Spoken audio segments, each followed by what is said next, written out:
কত সামনে চলে এসছো। হ্যালো বন্ধুরা, তোমরা সবাই কেমন আছো? আমরা সবাই ভালো আছি।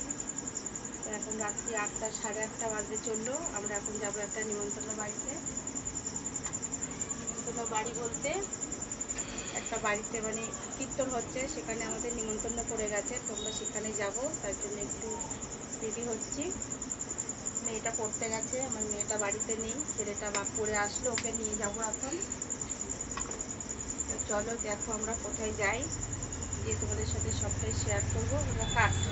তো দেখো আমি রেডি হচ্ছি, রেডি হয়ে এখন যাব। ছেলে এসছে পড়ে, ছেলেকে নিয়ে যাব এখন আমরা একটুখানি ঘুরতে। চলো দেখি যাই। দেখো আমি রেডি হয়ে বেরোবো। আমার ছেলে দেখো কত বদমাইশি করছে, একটা লেজার লাইট নিয়ে সারাদিন শুধু বদমাইশি করে আর কিছু করে না। তা চলো যাই, আমরা সবাই বেরোই বাইরে। বাইরে তো এখন বেরিয়েছি, দেখো বাইরে কতটা অন্ধকার রাস্তার দিকে। আমার বড় যাকে বলছি চলো দিদি একটু ভিডিও করি। বড় যা বলছে কি ভিডিও করব বলো, আমাকে তো তোমরা অন্ধকারে দেখতেই পাবে না, আমি কালো মানুষ। আজকে কালো মানুষ এরকম বলছো কেন? তো দেখো আমরা এখন যাচ্ছি, আমরা এখান দিয়ে এখন যাচ্ছি রাস্তা দিয়ে। এটা একটা ঘর দেখছো, এখানে আমজাগ হয় ঘরটাতে। দেখো রাস্তাগুলো দেখো কেমন অন্ধকার। অবশ্য রাতও হয়েছে অনেকটা, প্রায় 9টা বাজে। আমরা এখন যাচ্ছি, যাবো অনেকটা দূর। দেখো সাইডের বাগান আছে, দেখো বাগানগুলো দেখো কতটা পরিমাণে অন্ধকার, তবু আমরা এই অন্ধকারের মধ্যে দিয়েই যাচ্ছি। আবার যেতে যেতে ছেলে একটু দোকানে গিয়ে একটা চিপসের প্যাকেট কিনেছে।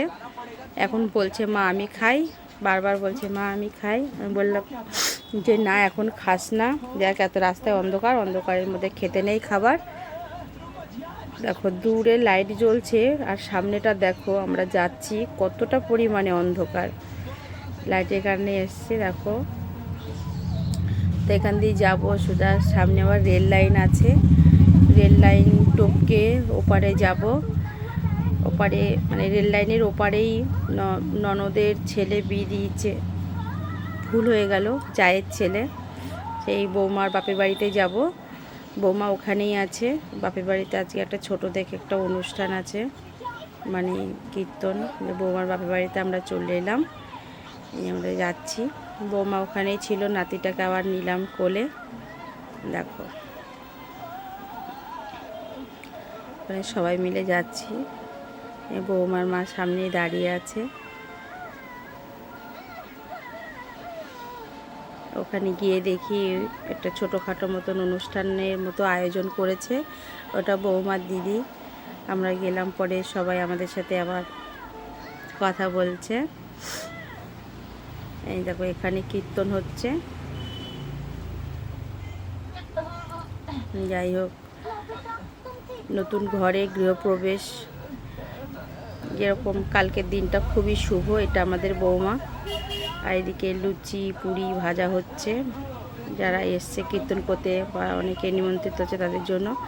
যে কালকের দিনটা বলে অনেক শুভ ছিল, তাই গৃহপ্রবেশটা করিয়ে নিয়েছে, না হলে আবার বলে সেই অগ্রহায়ণ মাসে গৃহপ্রবেশ। দেখো আমার বড় যা আর এটা নাতি চা খাচ্ছে। আমাকেও বলেছিল চা খেতে, কিন্তু এত পরিমাণে গরম ছিল তাই আমি চাটা খাইনি। দিদি চা খাচ্ছে, আর নাতি তো বাবার হাত দিয়ে ধরতে যাচ্ছে, ও চা খাবে, বাবার হাত দিয়ে ধরতে যাচ্ছে, চাটা ও নেবে। আমি চা খাইনি বলে আমাকে আবার একটা বিস্কুট দিয়েছে খেতে। আমি বিস্কুটটা খাচ্ছিলাম, আর বলছিলাম চলে এসে বস।